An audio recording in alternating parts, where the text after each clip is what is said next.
قل هذه سبيلي أدعو إلى الله.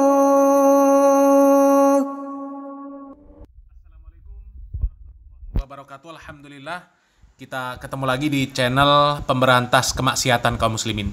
Dan seperti biasa, sebelum kita masuk ke pembahasan, kami ingatkan untuk kaum muslimin yang belum subscribe ke channel ini, silahkan subscribe untuk mendapatkan notifikasi ketika ada video-video terbaru yang kita upload di channel ini. Dan untuk yang sudah subscribe, kami ucapkan jazakumullahu khairan katsira.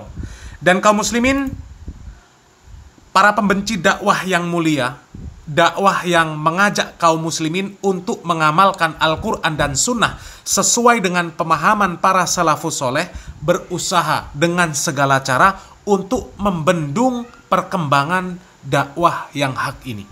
Mereka menyebut dengan sebutan Wahabi, kemudian sebutan Wahabi itu mereka framing dengan hal-hal yang buruk. Mereka sebut sebagai kelompok radikal, kelompok takfiri, kelompok intoleran, kelompok yang menjadi pintu masuk sebagai teroris, dan sebagainya. Bahkan tidak main-main kaum muslimin.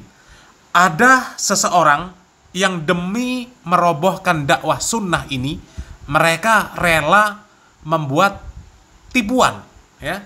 Mereka rela membuat cerita bohong untuk membuat provokasi, untuk membuat propaganda di tengah-tengah kaum muslimin, supaya kaum muslimin ini benci terhadap dakwah sunnah, supaya kaum muslimin ini anti terhadap orang-orang yang mendakwahkan Al-Quran dan Sunnah, orang-orang yang mengajak kaum muslimin untuk mengamalkan Islam ini dengan cara yang sesuai diajarkan oleh Nabi kita Muhammad SAW, ya.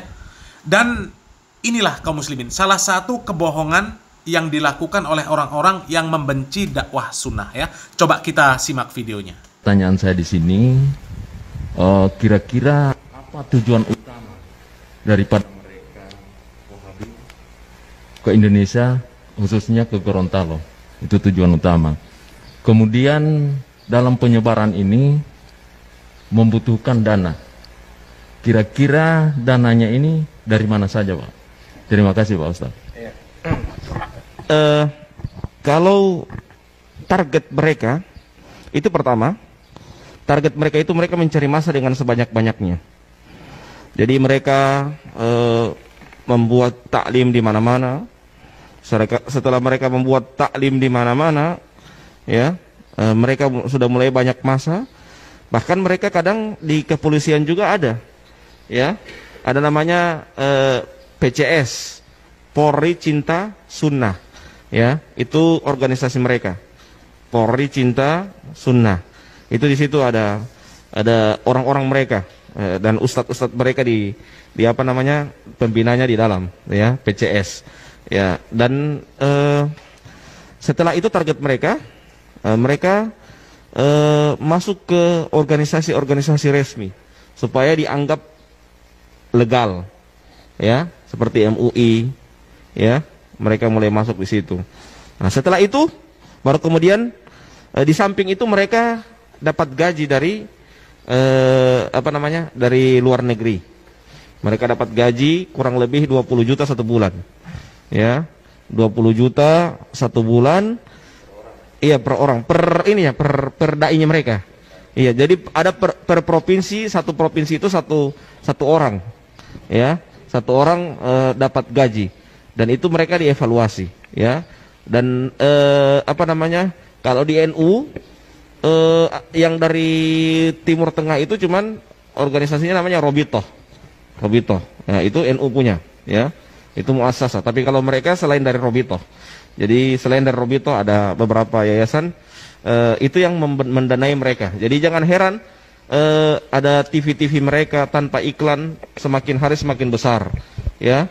Sekolah-sekolah mereka tanpa bantuan tiba-tiba langsung besar. Dari mana dana seperti itu? Jadi mereka punya dana memang demikian. Dan sering tiap tahun kadangkala ada orang-orang yang dari luar negeri mereka undang, lihat tanah ini, lihat tanah ini, lihat tanah ini, dan itu tiba-tiba langsung ada pembangunan yang bertingkat-tingkat dan juga alat juga kamera yang cukup besar ya, dan lebih tinggi kualitasnya dari Indonesia, karena memang mereka sudah diberikan bantuan seperti itu. Saya kemarin ditawarkan beberapa 10 tahun yang lalu ya, ditawarkan, bagaimana Ustadz Robi kalau antum mau kami belikan kamera dan nanti bawa ke Gorontalo untuk dakwah di sana ya. Tapi saat itu saya bicarakan sama istri saya, sehingga istri saya tidak setuju karena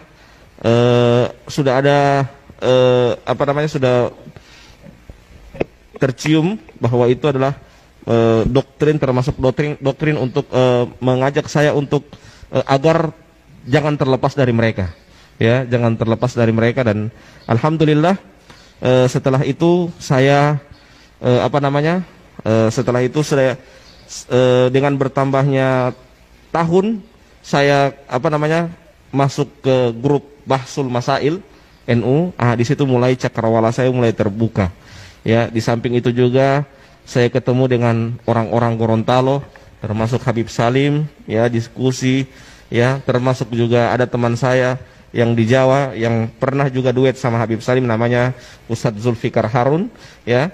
Itu diskusi, itu kalau dengan Zulfikar Harun sampai panas telinga saya, diskusi lewat telepon 2 jam masalah itu ya, 2 jam sampai panas telinga saya diskusi masalah ini ya. Dan alhamdulillah lewat itu mulai saya terbuka cakrawala saya. Dan kenapa sampai saya harus langsung tegas untuk keluar, beberapa hal yang saya dapatkan itu suatu kerancuan. Di antaranya mereka memalsukan beberapa kitab ya, mereka memalsukan. Bayangkan ada di situ, di kitab itu bab ziarah kubrin Nabi, mereka hapus itu kubri, jadi bab ziarah Nabi ya. Jadi dipalsukan kitabnya sampai demikian. Bayangkan, ziarah kubur Nabi dihapus kubrinya ya, cuman ziarah Nabi yang ditulis ya. Mulai dari situ saya mulai, Allah, berarti ada hal yang rancu ini. Yang kedua, mereka menanamkan kebencian yang tidak disukai oleh gurunya, bukan tidak disukai oleh syariat. Jadi gurunya, kayak orang-orang munafik yang kata Allah dalam Al-Quran, yastakhfuna minan nas wala yastakhfuna minallah ya. Mereka hanya takut sama guru mereka, tapi tidak takut kepada Allah ya. Jadi seperti itu.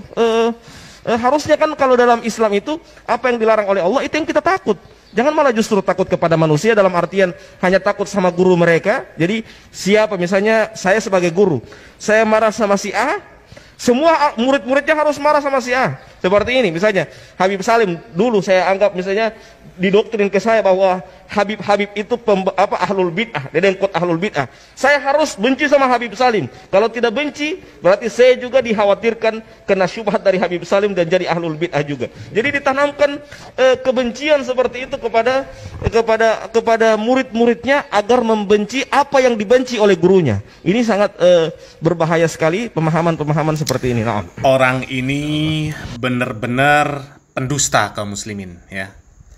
Bisa jadi ini adalah orang-orang yang sengaja membuat sinetron untuk membuat citra dakwah sunnah ini buruk. Karena memang tidak cuma sekali 2 kali kita melihat, kita menemukan orang-orang yang mereka membuat film-film sandiwara, film-film bohongan untuk membuat citra dakwah sunnah ini buruk.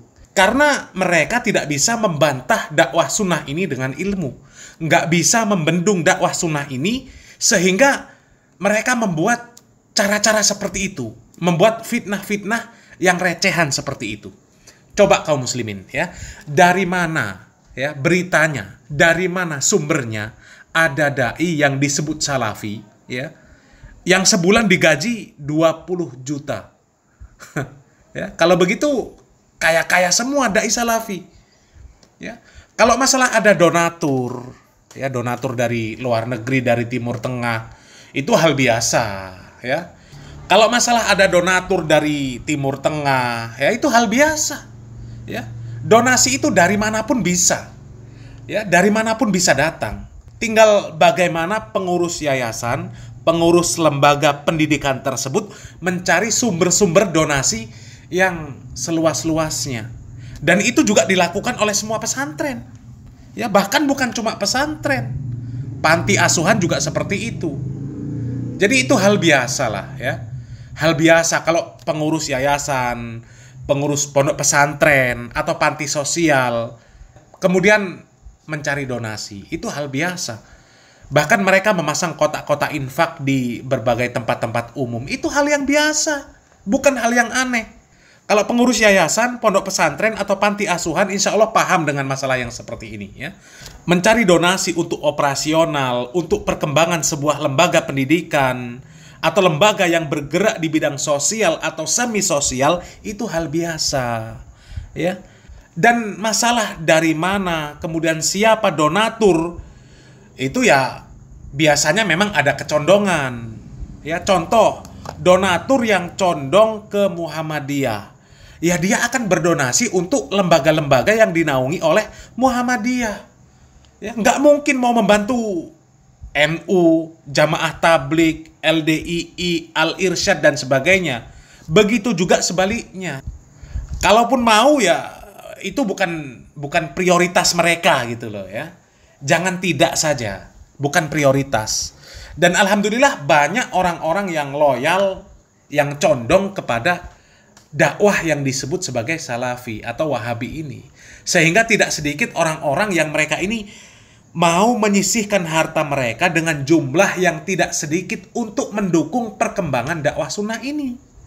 Dan perlu diketahui bahwa itu semuanya mereka lakukan tanpa adanya tekanan, tanpa adanya paksaan. Mereka melakukan itu lillah, mengharapkan pahala dari Allah. Jadi orang ini nggak ngerti tentang dakwah sunnah, ya, nggak ngerti bagaimana lembaga-lembaga pendidikan sunnah bisa survive. Dia nggak ngerti bagaimana perjuangan para pengurus lembaga-lembaga dakwah sunnah tersebut, ya, supaya bisa tetap berjalan. Bagaimana memenuhi biaya operasional. Kalaupun orang ini tahu, ya orang ini pura-pura nggak tahu, kemudian ngarang-ngarang cerita pembodohan yang seperti itu. Ya, dan kalau dikatakan di dalam dakwah salaf ini ada doktrin, ya memang iya, benar, ada doktrin. Doktrinnya adalah supaya kaum muslimin ini patuh kepada Allah dan Rasul-Nya. Supaya beribadah itu mengikuti cara yang sudah diajarkan oleh Nabi Muhammad SAW. Menjauhi perkara syirik, perkara bid'ah, perkara khurafat, dan secara umum menjauhi dan meninggalkan berbagai macam perkara kemaksiatan. Tapi kalau doktrin untuk ta'asub kepada madhab, ya madhab tertentu, kepada kelompok tertentu, kepada tokoh tertentu, ustadz tertentu, ormas tertentu, nggak ada. Wallahi nggak ada. Justru salafi inilah yang diajarkan untuk merdeka berpikir. Tidak terpaku kepada sebuah madhab saja, kepada satu ulama saja, kepada satu ustadz saja, kepada satu ormas saja, kepada lembaga tertentu saja. Ya. Sebagai contoh, ya, ada ustadz yang biasa dijadikan tempat untuk belajar. Kemudian ketika menjelaskan sebuah perkara, contoh masalah sholat, bahwasanya duduk tasyahud di dalam sholat yang hanya 2 rakaat itu adalah dengan cara tawaruk. Sementara ustadz yang lain berpendapat duduknya iftiros. Maka jamaah ini dipersilahkan untuk memilih mana pendapat yang terkuat. Bukan mereka ini dituntut untuk manut saja kepada gurunya, ikut saja apa kata gurunya. Ya, jadi salafi ini adalah orang yang diajarkan untuk cerdas, untuk berilmu, untuk bisa mempelajari mana-mana perkara yang memang ada perselisihan pendapat dan mana pendapat yang kuat yang akan dipilih dan dijadikan pegangan untuk melakukan sebuah amalan. Seperti itu ya. Mungkin itu sedikit yang bisa kami jelaskan ya. Mudah-mudahan bermanfaat dan menjadi pencerahan. Salam waras, salam akal sehat. Barakallahu fikum. Wassalamualaikum warahmatullahi wabarakatuh.